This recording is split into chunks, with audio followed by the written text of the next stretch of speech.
जगन्नाथ जी बहुत से लोग समझते हैं कि बच्चे, और रील्स पे भी आजकल लोग देखते हैं कि उनका बच्चे के रूप में उनको दिखाया जाता है, पर ऐसा नहीं है। ठाकुर जी जब द्वारका में थे अपने महल में 16,108 पटरानियों के साथ, ये तब की बात है। तो रोहिणी माता जो बलराम की मम्मी थी, उनसे 16,000 उनकी वाइफ थी, उन्होंने पूछा कि हमको ठाकुर जी की वृंदावन की लीला बताओ और राधा रानी के बारे में बताओ और इनके प्रेम के बारे में बताओ। तो रोहिणी माँ ने बोला कि नहीं, अभी नहीं, ठाकुर जी को पहले बाहर जाने दो, क्योंकि अगर इन्होंने सुन लिया तो ये रोने लगते हैं, इनका मन बहुत उदास हो जाता है। थोड़ी देर बाद ठाकुर जी बाहर अपने किसी काम से गए, साथ में बलराम जी भी चले गए। अब रोहिणी माता ने बोला कि ठीक है, मैं कथा बताती हूँ, और जो सुभद्रा जी थी, सुभद्रा जी को बोलती कि आप बाहर जाके खड़े हो जाओ, चेक करना कि जब ठाकुर जी आने तो बता देना, मैं कथा रोक दूंगी।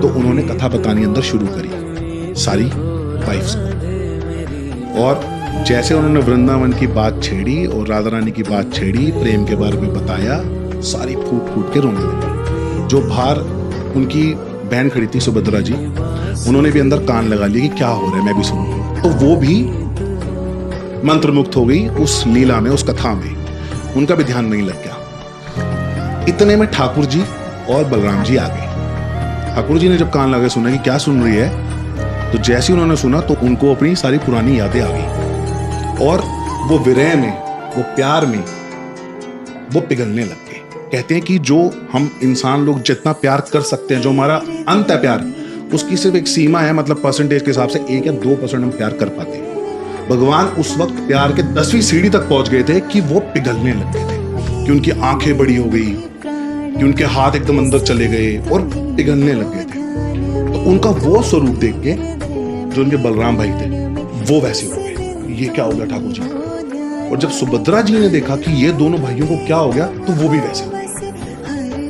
स्वर्ग में सब देख रहे थे कि क्या लीला चल रही है, तो नारद मुनि जी को बुलाया कि इस लीला को जाके रोकिए, वरना धरती पानी पानी हो जाएगी, खत्म हो जाएगी, जाके रोकिए इस लीला को। तो फटाफट से आते हैं नारद जी अंदर जाते हैं, रोहिणी माता के पांव में पड़ते हैं कि बस करो इस कथा को, रोक दो यहीं पे, बाहर ठाकुर जी की आगे हालत देखो। तो सब वो रुकते हैं, बाहर आके देखते हैं, तो ठाकुर जी ऐसे बिल्कुल जैसे बड़ी बड़ी आंखें, और एकदम जब कथा रुकती है तो ठाकुर जी को थोड़ा सा होश आता है, और वो धीरे धीरे अपने स्वरूप में आने लगते हैं। तो नारद जी बहुत परेशान होते हैं कि ये कैसा स्वरूप है आपका। तो ठाकुर जी बोलते हैं ये प्यार का स्वरूप है, जो कि कल युग में इसकी बहुत मान्यता होगी और लोग इसको प्यार के स्वरूप में मानेंगे।